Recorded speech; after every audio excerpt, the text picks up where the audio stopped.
হাজার হাজার নিরাপত্তা বাহিনীর করা পাহারায় পাকিস্তানের রাজধানী। শনিবার সকাল থেকে নানা ধোঁয়াশার পর অবশেষে ইসলামাবাদে পৌঁছালেন মার্কিন ভাইস প্রেসিডেন্ট জেডি ভ্যান্স। তার অবতরণের আগে দেশটিতে মধ্যপ্রাচ্যের ট্রাম্পের বিশেষ দূত স্টিভ উইটকফ এবং জ্যারেড কুশনারও পৌঁছান। এর আগে শুক্রবার মধ্যরাতে ৭১ সদস্যের প্রতিনিধি দল নিয়ে পৌঁছান ইরানের স্পিকার মোহাম্মদ বাগের গালিবাফ ও পররাষ্ট্রমন্ত্রী আব্বাস আরাকচি। তারা বিমানের প্রতিটি ফাঁকা আসনে তেহরানের মিনাপ স্কুলে ওয়াশিংটন তেল আবিবের যৌথ বিমান হামলায় নিহত শিক্ষার্থীদের ছবিও নিয়ে আসেন। মার্কিন ভাইস প্রেসিডেন্ট ভ্যান্স পৌঁছানোর পরই মূল আলোচনা শুরু হওয়ার কথা থাকলেও ইরান বলছে তাদের পূর্বশর্ত পূরণ না হলে সংলাপ শুরু হবে না। ইরানি পক্ষ স্পষ্ট করেছে আলোচনায় তারা সদিচ্ছা নিয়ে এলেও যুক্তরাষ্ট্রের প্রতি তাদের আস্থা নেই। গালিবাফ জানিয়েছেন অতীত অভিজ্ঞতায় ওয়াশিংটনের প্রতিশ্রুতি ভঙ্গই তাদের প্রধান উদ্বেগ। তেহরানের দাবি প্রকৃত চুক্তি হলে তবেই তারা পূর্ণ সহযোগিতা করবে, না হলে আলোচনা এগোনো কঠিন হবে।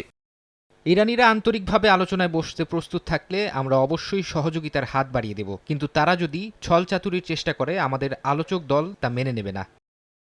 তাই বৈঠক শুরু হওয়ার আগেই আলোচনার পরিবেশে অনিশ্চয়তা ও কূটনৈতিক চাপ তৈরি হয়েছে। এর মধ্যেই পাকিস্তানের সেনাপ্রধান আসিম মুনিরের সঙ্গে বৈঠকের পর প্রধানমন্ত্রী শাহবাজ শরীফের সঙ্গে বিকেলের দিকে আলোচনার প্রস্তুতি নিচ্ছেন ইরানি প্রতিনিধি দল। পাকিস্তানের মধ্যস্থতায় শুরু হয় বৈঠক আগামী কয়েকদিন ধরে চলতে পারে বলে ধারণা করা হচ্ছে।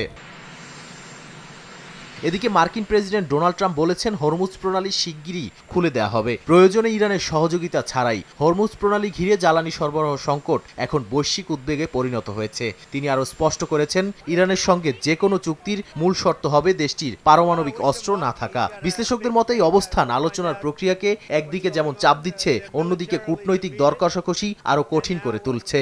যদিও কাতারে ইরানের জব্দকৃত সম্পদ ফেরত দিতে যুক্তরাষ্ট্র সম্মত হয়েছে বলে ইরানি সূত্রের বরাতে জানিয়েছে ব্রিটিশ বার্তা সংস্থা রয়টার্স।